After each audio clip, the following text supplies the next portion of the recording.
Wanna know how to do this? It's pretty easy, just follow my lead. First open After Effects, I have the old version, mind me. Then import your file. Create a new composition, match the frames with your video's frame rate. Drop your footage down there. Then right click here, click on track camera.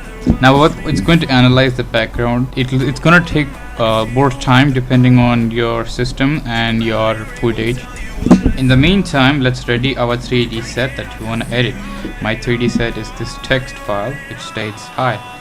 Yeah, I like this, it's decent, we'll see. There you go. Now our After Effects work is done. As you can see, there are so many points here. Now I'm gonna put my hi roughly here in front of the screen, covering the sheets up. So what I'm gonna do is select all the points around it to make a approximated plane.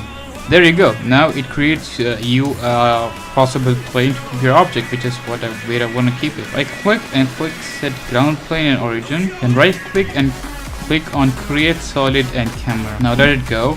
You can see the solid is created and it's gonna be in the 3D space, staying right there. How? It's magic, isn't it? Now next thing you're gonna do is just hide this video file. Click on file, click on export, click on maximum cinema 4D exporter. Now I'm not sure if the future After Effects version will change the export file option. Maybe they'll add more options like exporting it to 3ds Max or other stuff. Please do it though, it's actually useful. Now what we're gonna do is reveal the video layer again and disable these two layers. Add the composition to render queue and change the format to JPEG sequence.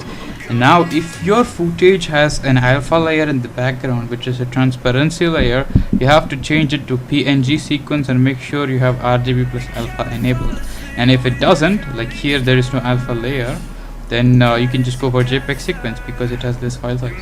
Now export it somewhere. I'm gonna probably export it to the here. Click on render, it's gonna take less time. In the meantime, open your Cinema 4D file which you have saved.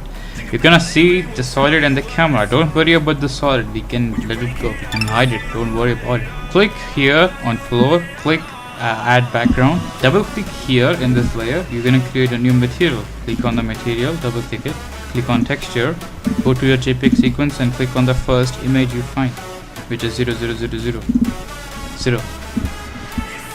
Click on no, and now click on texture again, go to animation, go to calculate.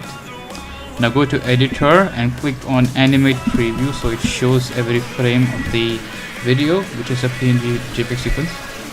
Close it. Now you're just gonna add this material to the background and voila, you get the background and it moves. Now go to your 3D set that you wish to insert, copy all the layers, just drag your mouse and click Ctrl C to copy. Go back to your project file by clicking on window and clicking on the project file. Click Ctrl V to paste it. I don't know what is this, I'll just say yes. Now my set has these things visible.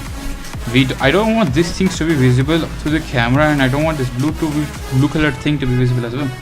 What I'm going to do is select the thing you don't want to be seen by camera.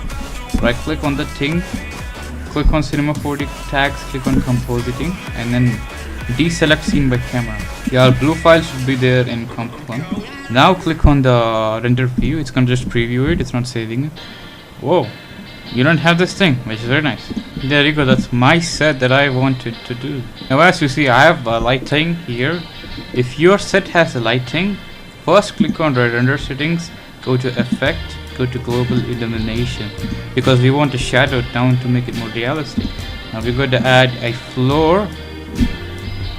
Now click on floor, go to Cinema 4D tags, go to compositing, click on compositing background, remove self-shadowing, and add your original material which you have applied to the background into the floor. You're gonna have something like this. Just go to projections panel and change it to frontal. Now if you do like this and you want to change it again, you cannot find it, oh no, what's going on, just click here and you'll have the settings again.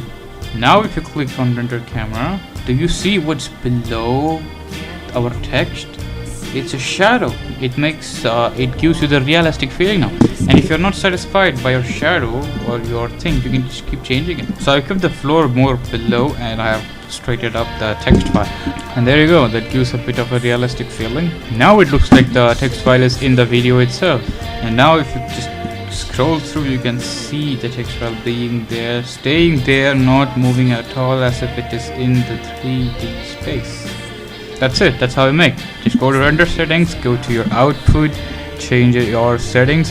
You can save this as a video file, or you can save it as a PNG sequence or JPEG sequence. I hope you liked the video, guys. Thanks for watching. See ya. Subscribe for more, by the way. Please, I'm begging you, please subscribe for more, please.